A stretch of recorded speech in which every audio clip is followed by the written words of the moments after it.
Don't miss in 26. Check out the highlights for New Comic Book Day February 4th, 2026. Superman challenges romance in Chains of Love. DC is battling everyone this week with a crossover event featuring the wrestlers from AEW and a boss battle including warriors from almost everywhere. Magic and Colossus get their own series.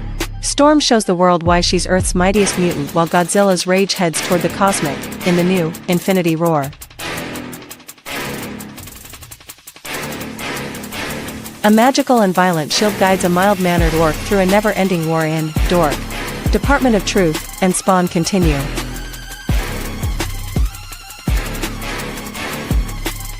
Follow the power of consequence and responsibility in Night City. The Autumn Kingdom returns with a special on the Wraithbound Queen. Cullen Bunn has a new series releasing called Ripcord. Get what you want and more at iwantmorecomics.com. Well, there's an intro video, so it must mean it's Tuesday and that Richie was responsible and got it done, unlike that other guy in this show. It's hype time. Little bit of fun for your night. Mm-hmm. Welcome to the show. It's Keith and Richie once again. And more importantly than us is, of course, the new release rack that's coming right at you. Live on the website right now, www.iwantmorecomics.com. You can place your orders and either get them shipped or get them held to pick up tomorrow or beyond. Hold Slot members can join in on the portal and place your orders through there. Hope everyone's having a great night. And Richie, is it a lot? Is it a reasonable? It's a significant amount of number ones. There's a couple runways that I wanted to look at, and the first thing I have to say is that if you are even slightly thinking about that you would like to read the Absolute Batman trade paperback, buy it right now. Stop listening to us, go to the website, pick it up, order it. Keith went deep on it, and I'm already seeing them fly off the shelves. Why? Because everybody just keeps grabbing them and all this? Yes. Did you overlook? Welcome to the show. Yep, that's the way it rolls. You know, you'd think at some point in time everybody has their books, but I think I'm hearing a little bit of more rumble about this, that more trades and hardcovers are selling on this because of the fact that people don't want to go back and touch their books ever again, because it's to be preserved for the next generation, shall we say. That is correct. And it is a great, especially those who have been waiting.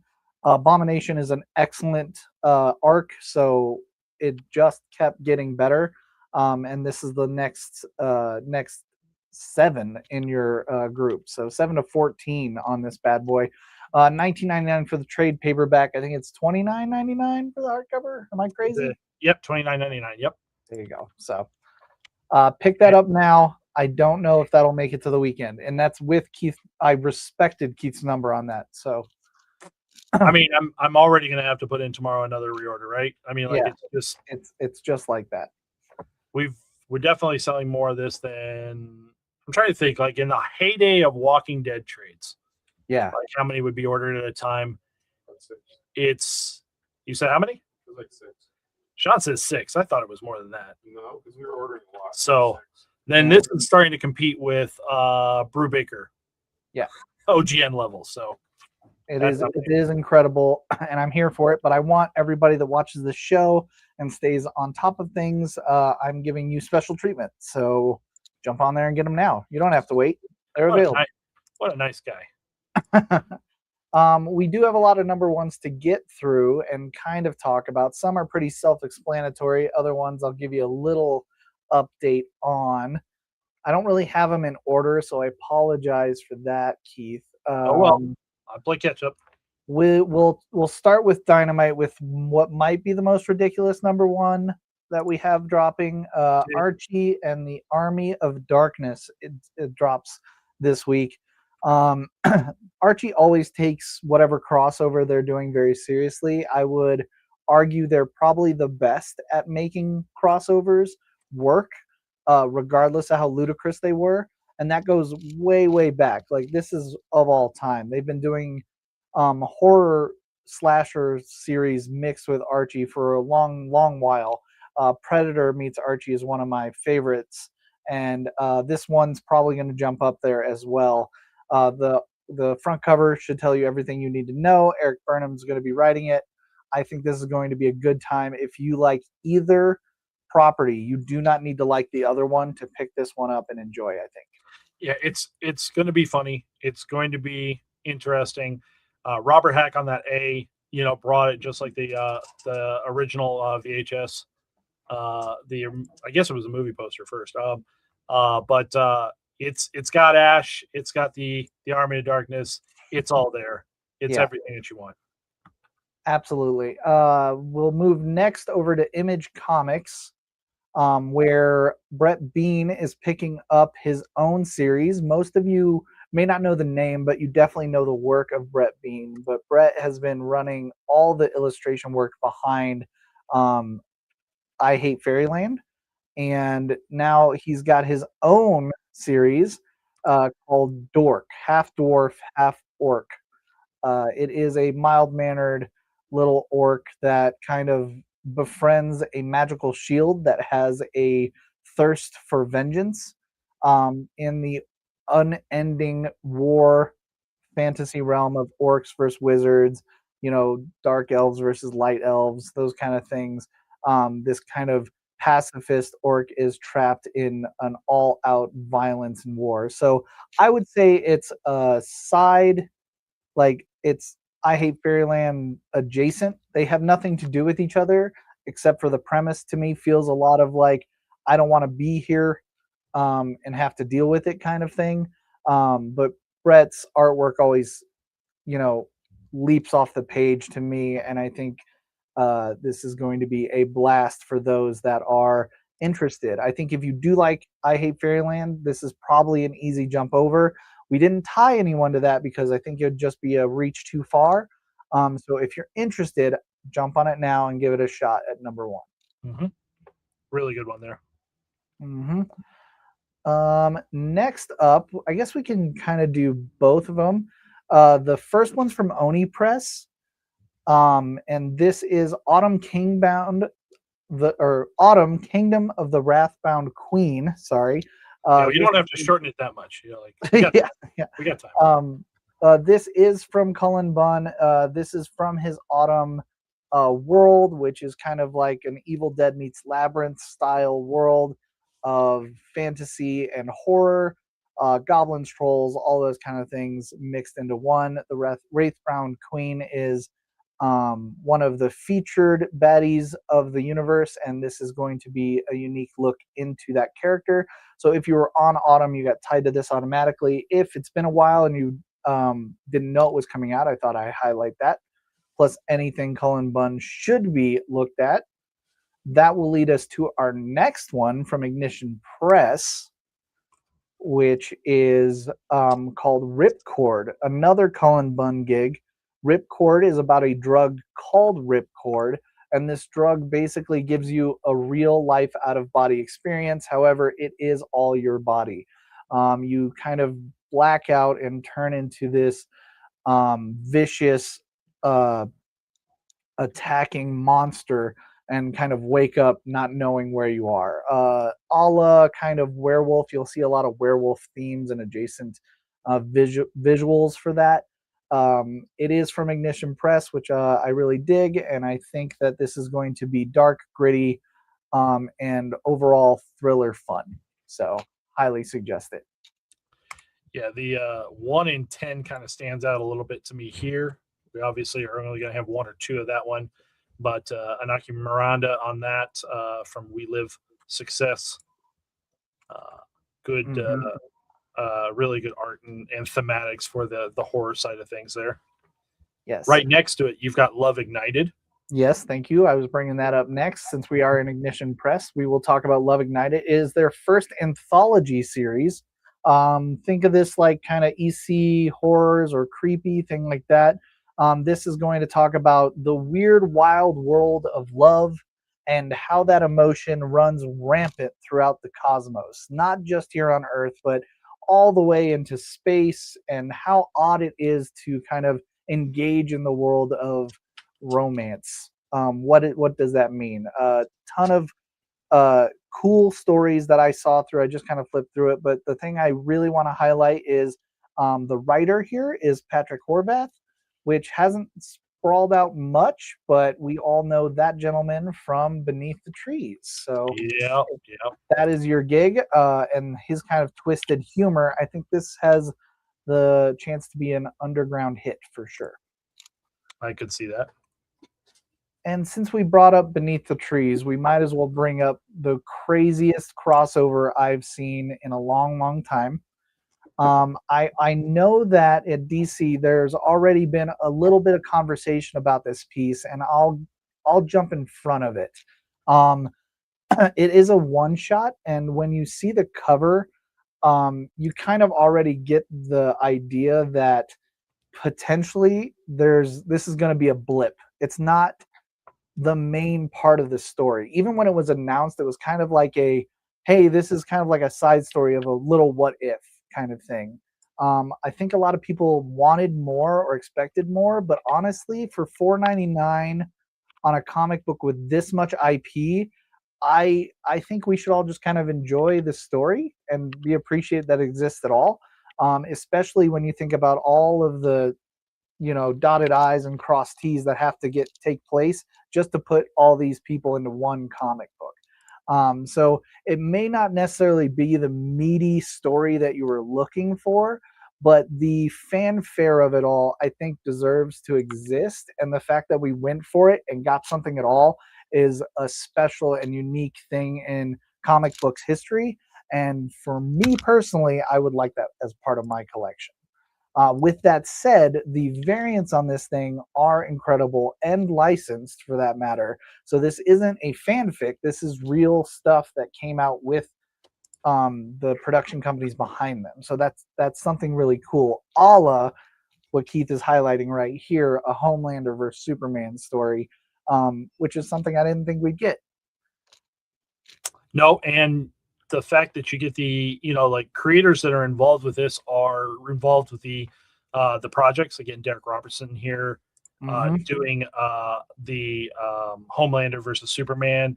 That was Patrick Horvath on Joker versus Beneath the Trees, and Frank Cho, who has done so much work for both DC and the Dynamite properties here to get your Red Son, your Vampirella, sneak in a little Sabrina the Teenage Witch. This, again, obviously, if you see the size of the book, like you hit on, you can't get 20 pages of each one of these battles, right? But you're going to get a little piece of all of it and have some fun inside of it. So, I think that I do agree that it fits the style of the story. This is not just a cram on top of. Where somebody's trying to shoehorn something that doesn't quite work. It plays out there in all this. So it's literally going to be popcorn theater for the time of reading this book, and we all know it's not going to have lasting implication that all these characters are in DC, but it's worthwhile for that alone. If you are looking for a Meteor story and would like more depth to your absolutely insane ideas, you can stay with DC and move on to DC versus AEW. For wrestling fans out there, AEW and DC share the same property owners, so they're able to do a little bit more with their collaboration. And I believe this is going to be a 4-part mini series, and that's going to have a lot more depth for your stories and the kind of contest you'd like. So if you need more, I would suggest this. Any AEW fans already in, you're going to see a lot of featured wrestlers like Darby Allin or Tony Storm, those types of characters. And I think it'll be a really cool blast to see how they try to survive against the ultimate superheroes from the DC universe. Several different variants there. The A sticks out because it's a wrap. It's really well done for that. There is a foil version of it too, but we know that there's going to be some people that are just jumping over here. We know the popularity of DWJ. I don't know if And- you even need to care about what's on the inside of the book to pick that cover up. That's It's and that good. just seeing Lex get knocked, just absolutely. Yeah. That's solid. That's solid right there. All right. Just because we're here, we'll stay in DC and go with its last number one is a Valentine's Day special called Superman Chains of Love. This is written by Leah Williams and Dan Slott, both really fun writers with quirky styles. And this is Livewire and the Creeper kind of become an item, and that is horrifying on several levels, not just the physical. So can Superman stand in front of this love to prevent absolute chaos raining down? Gonna be a one shot, fun for the holidays. Pick it up if that's in your realm. I was going to jump while we're in DC. Also, this is ahead. not technically a number one. Yeah, go but for it. It kind of counts because it's the return and the relaunch of Vertigo. Yes. So I know you have this on your list somewhere to talk about here, but Nice House by the Sea comes back for the second part of its story arc, starting with issue 7 here.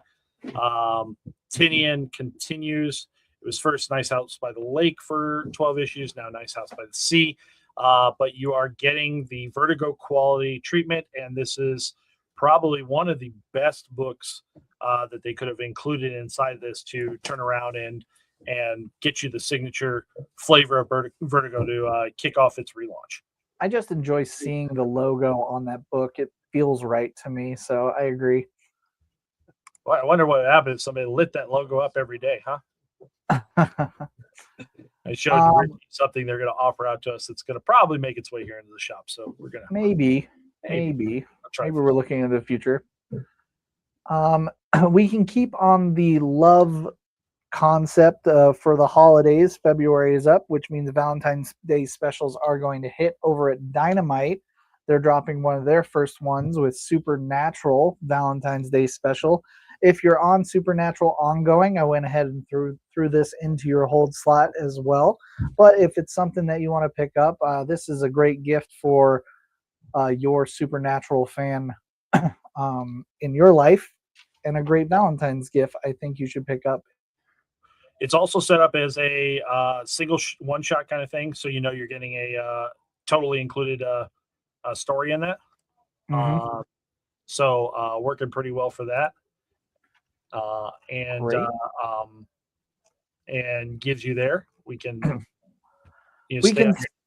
we can stay on Dynamite and talk about Thundar the Barbarian. I'll be real, I don't know anything about Thundar. I looked at it. It seems like it's an older style cartoon that was brought to life, but I don't know much about it outside of that it is Jason Aaron behind it. And anytime I see Jason Aaron and Barbarian together, I know it's going to succeed and be very, very good. It is an early 80s one. So it's a little bit even before my time for watching. I don't know how long it went on, but I do know that there is a following. We had a couple people come to us, and as soon as they heard that this existed, they said, I can't miss out on this. So it does have fandom. It's I looked at it right away, and my question mark is this He-Man with a lightsaber? But it's not that.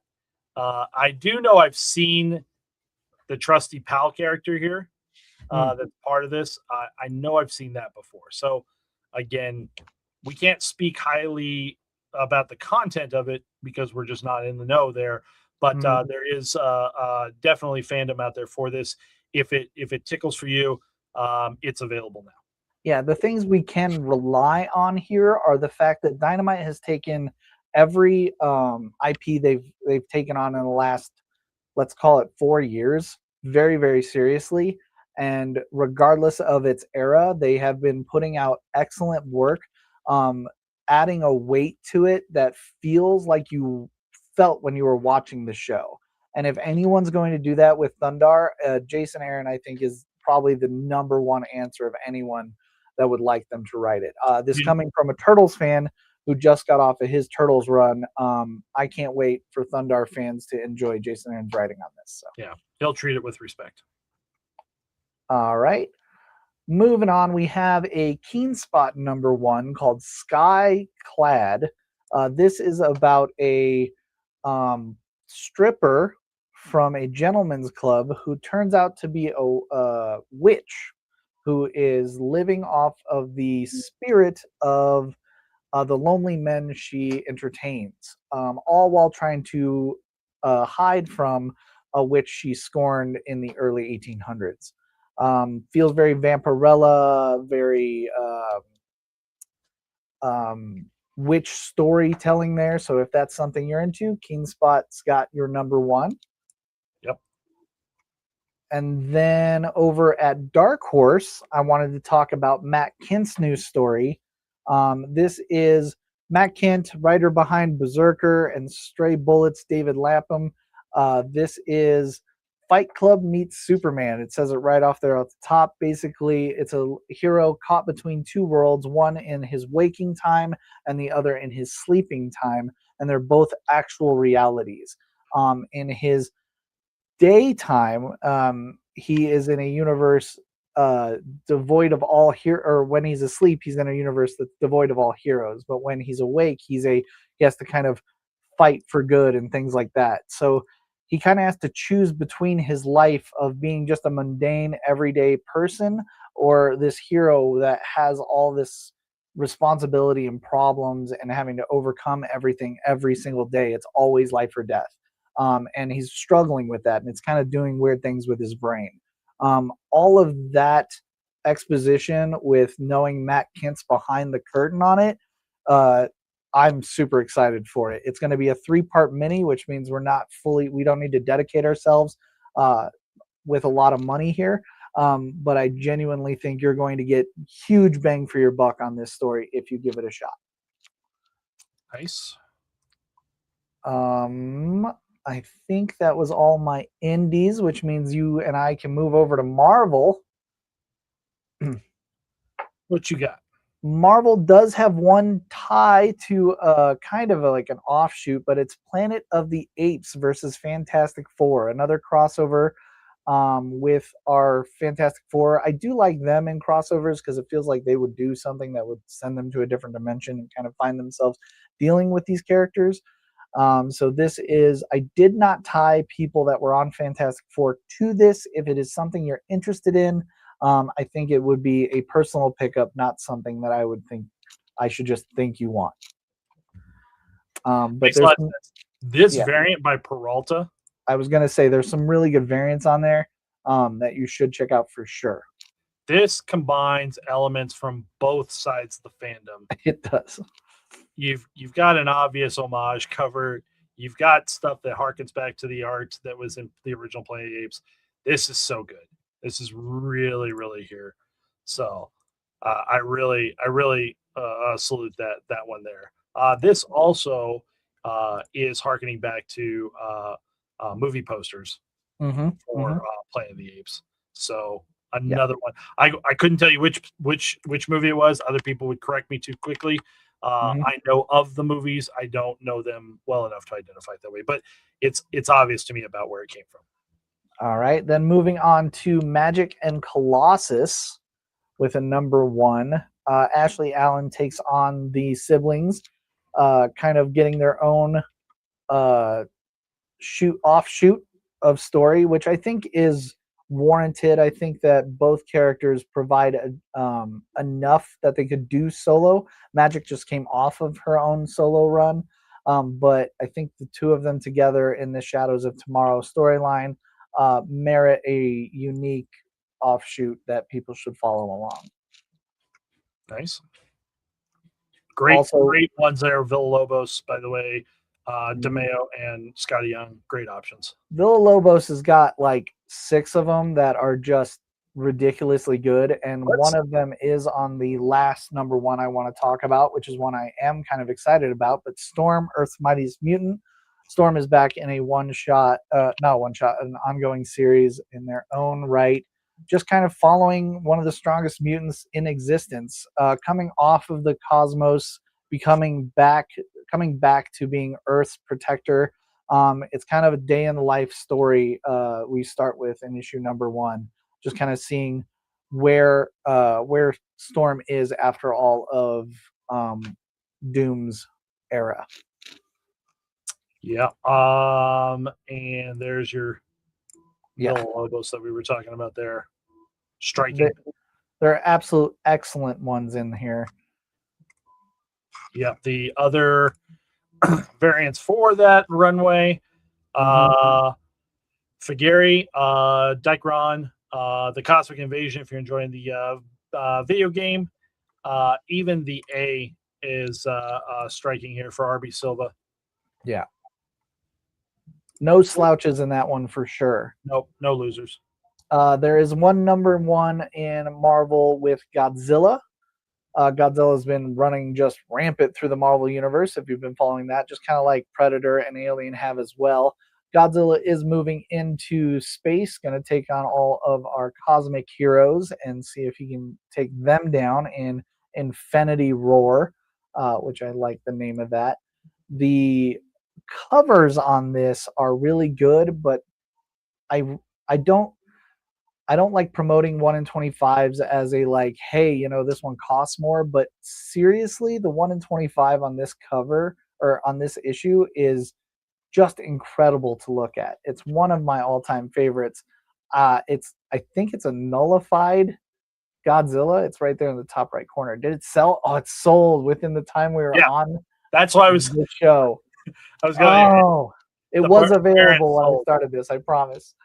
But whoever got that, congrats! Because goodness gracious, does that cover just it blew me away. I stared at it for like 2 minutes, like, oh man, that is so good.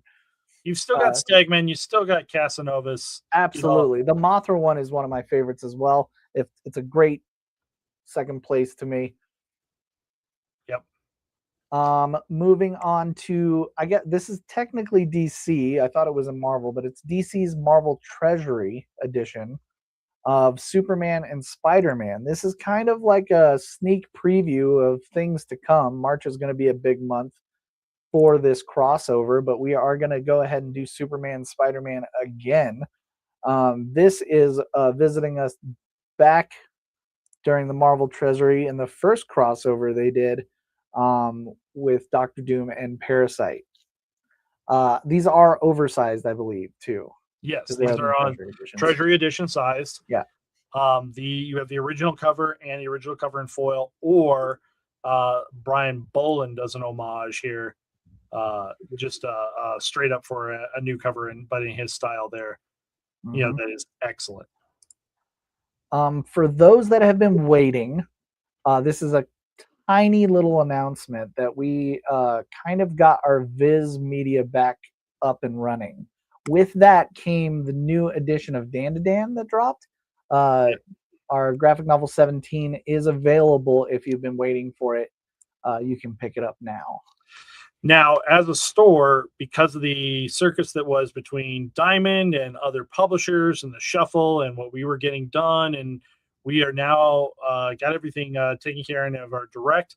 We have another shipment, and there will be a video that we put up, just a little one of those 1-minute teasers on Thursday or Friday when we receive the rest of the shipment. Dan 16 never actually got to this shop. It's in between in the limbo land. We do have copies coming in on Thursday. So that's awesome. If you hadn't picked it up already, I have several things that we are filling in the gaps, and we're working on now with Viz Media that we should have large shipments coming in about every 2 weeks right now as we get the area restocked, refilled, and caught up with pieces that we missed. All right. We have a little bit of time, so I thought we would look at our really cool crossover filters, cover theme filters, because there's a few on there, and I just like all the hard work we've been putting in. So this is a self-pat rub on our back. If you're looking for certain covers or variants that you're trying to get all of, if you've got to have them all, they're all going to be easier if you filter those tags through the cover themes or crossover events. We have Valentine's Day covers, there's DNA covers, there's Cosmic Invasion covers, there's Hell's Kitchen covers. Marvel Rivals covers. There's a lot, and it's hard to keep track of. So hopefully, with this new tagging system that we're working on effortlessly, we can potentially make that easier for you and get your collection to the exact point you'd like it at. There's going to be a lot coming through here. Keep an eye out. We'll be actually promoting. We're getting loaded up now that we have all the final details on it of the Invincible month variants that are going to be running through Image. Do not miss this upcoming final order cutoff. There is some monstrous stuff on there that I'm already working on the list for right now. And the word Invincible is going to be said a lot during that show there. So there's this feature and function for those of you that like to collect in this kind of like vertical as opposed to just a single series. This really helps to keep on track and stay on top of these things. Exactly right. That's everything I have for tonight. We got to close up shop so we can put them all out on the rack now and pick up everything you guys have ordered currently. We will be open at 10 a.m. for a bright and bushy new comic book day. And in the afternoon, Sean and I will get back in front of this camera and start slinging some really cool stuff that we have for the stream sale. Yep, some great pieces that have been picked up recently. We'll be back at it tomorrow at 5:30. Catch us on all these same channels. We will be there. And then we just hit the reset button and start it all over again, right? That's right, my friend. Let's go. But thank you one and all for tuning in with us tonight, and enjoy your new comic book day. See ya. Don't miss in 26. Check out the highlights for new comic book day February 4th, 2026. Superman challenges romance and chains of love. DC is battling everyone this week with a crossover event featuring the wrestlers from AEW and a boss battle including warriors from almost everywhere. Magic and Colossus get their own series. Storm shows the world why she's Earth's mightiest mutant while Godzilla's rage heads toward the cosmic, in the new Infinity Roar. A magical and violent shield guides a mild-mannered orc through a never-ending war in Dork. Department of Truth and Spawn continue.